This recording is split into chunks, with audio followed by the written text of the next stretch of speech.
la Convention avait dit on n'a pas besoin de savants. Donc ils avaient foutu en l'air toutes les universités, etc. Et puis finalement comme on était en guerre avec tous les pays d'Europe, ben on avait des soldats qui étaient blessés, on n'avait plus de médecins pour les soigner. Alors on s'est dit, tiens, on a fait une bêtise en fermant toutes les facultés de médecine. Donc on a fait appel à Chaptal. Chaptal qu'on avait fait revenir pour organiser la collecte du salpêtre, parce que nos armées n'avaient plus de salpêtre, donc plus de poudre pour leurs canons et leurs fusils. Donc Chaptal avait organisé ça, et notamment il y avait une usine à Grenelle qui un beau jour a pété. Lui, il n'était pas là ce jour-là, il a eu la chance, ça a fait 1000 morts hein, quand même. C'est la première grande catastrophe industrielle qu'on a eue en France. Et quelques mois après, on appelle Chaptal en disant « Bon, maintenant, il n'y a que toi qui peux réorganiser des études de médecine en France. » Et il va créer 3 écoles de santé militaire, c'est comme ça qu'elles s'appelaient. 3 écoles de santé militaire, 1795, une à Strasbourg, une à Paris, et comme par hasard, une à Montpellier. Et à Montpellier, il décide que l'école santé militaire va s'installer dans l'ancien couvent Saint-Benoît et Saint-Germain, qui était devenu bien national et qui était le palais épiscopal. Alors dans les bouquins, on vous raconte que en 1536, sous l'évêque Guillaume Pélissier, qui était un grand scientifique, l'évêché a été transféré de Maguelone à Montpellier. C'est exact, mais c'est pas pour autant que c'est devenu palais épiscopal. Parce qu'en fait, 1536, l'évêque, il avait sa salle l'évêque.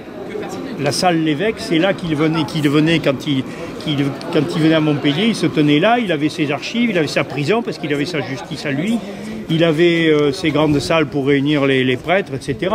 Donc il n'avait pas besoin de venir ici. Voilà.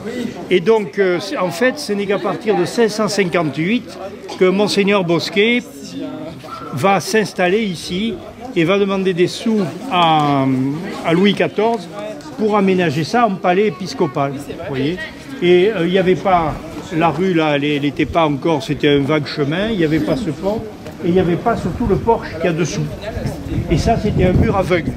Donc Monseigneur Bosquet va s'installer dans ce bâtiment construit par Urbain V. Ça, c'était le bâtiment des collégiens, parce que c'était un monastère-collège. Il y avait des bénédictins, et puis il y avait 18 étudiants, plus ou moins en théologie, et donc qui étaient dans ce bâtiment avec en rez-de-chaussée les écuries, et puis les entrepôts de nourriture et de vêtements, et puis les salles de classe, et tout en haut c'était les dortoirs. Et en face, de l'autre côté, il y avait le réfectoire des bénédictins, et le bâtiment de gauche, c'était les lieux de vie des bénédictins. Voilà. Donc Monseigneur Bosquet, quand il va arriver, il va creuser un porche là-dessous pour pouvoir faire entrer des charrettes. Parce qu'il y avait, figurez-vous, il y avait comment ça s'appelle, un cloître à 2 étages. Et ce cloître à 2 étages avait été détruit en 1567-68 par les protestants. Mais depuis 90 ans, on n'avait aucun moyen de faire entrer des charrettes. C'est pour ça qu'il a fait creuser ce cloître, pour accéder aux charrettes. Et il a dégagé la cour à ce moment-là. Voilà. Donc, après que ce soit devenu bien national, on installe la faculté de médecine ici. Alors, chose assez amusante, dans un de ses discours de réception, M.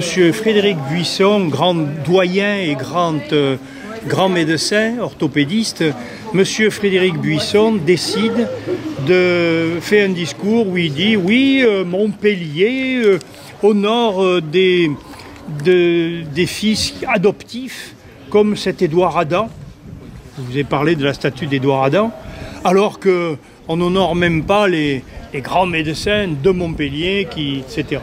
Du coup, il fait fondre ces 2 statues, celle de Barthès et celle de la Péronie, qui seront installées là, je crois, en 1864 à peu près, vous voyez, après celle d'Édouard Adam. Voilà, c'est une façon d'essayer de compenser la chose. Alors vous allez me dire pourquoi ces statues sont encore là.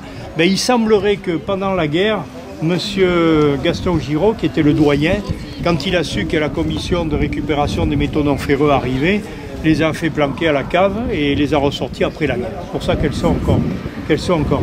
Parce que quand la commission est arrivée dans le département de l'Hérault, elle a dit au préfet de l'Hérault, voilà, on vous laisse 3 statues, toutes les autres on les embarque pour l'Allemagne. Et le préfet de l'époque a dit, on garde la statue de Louis XIV au Pérou, la statue de Paul Riquet sur les allées Paul Riquet à Béziers, et la statue de Titan supportant le monde dans le jardin des poètes à Béziers, qui est une statue d'Injalbert, qui est très très belle et qui effectivement existe encore. Donc voilà pour l'histoire de ces statues. Ensuite, quand la faculté s'est installée, par là vous avez la chambre de l'évêque qui est devenue le bureau du doyen. Ensuite, la salle des actes. Ah, je vais vous montrer la salle des actes. Voilà, la salle des actes, c'est l'ancienne chapelle de l'évêque. Vous voyez?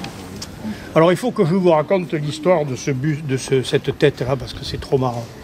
Quand Napoléon a fait la campagne d'Italie, à côté de Rome, il y a une ville où on avait fait des fouilles et l'évêque avait récupéré une tête. On ne savait pas si c'était la tête d'Homère ou la tête d'Hippocrate. Napoléon décide de la prendre comme prise de guerre. Et comme Napoléon n'aime pas l'incertitude, il décide que c'est Hippocrate. Homère ou Hippocrate, il s'en fout, c'est Hippocrate. Chaptal, tu la prends et tu l'envoies à Montpellier, à la faculté de médecine de Montpellier, puisqu'ils honorent Hippocrate. Les Montpelliérains, très fiers de recevoir la tête d'Hippocrate. Donc on va faire une grande cérémonie, on va rappeler Barthès, qui était un grand orateur et un grand connaisseur d'Hippocrate, de sa retraite pour qu'il fasse un discours sur Hippocrate, et on va adopter modestement une nouvelle devise qui est gravée là-dessus en latin. Je vous donne la traduction.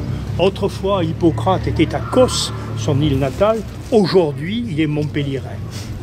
Voilà, c'est modeste.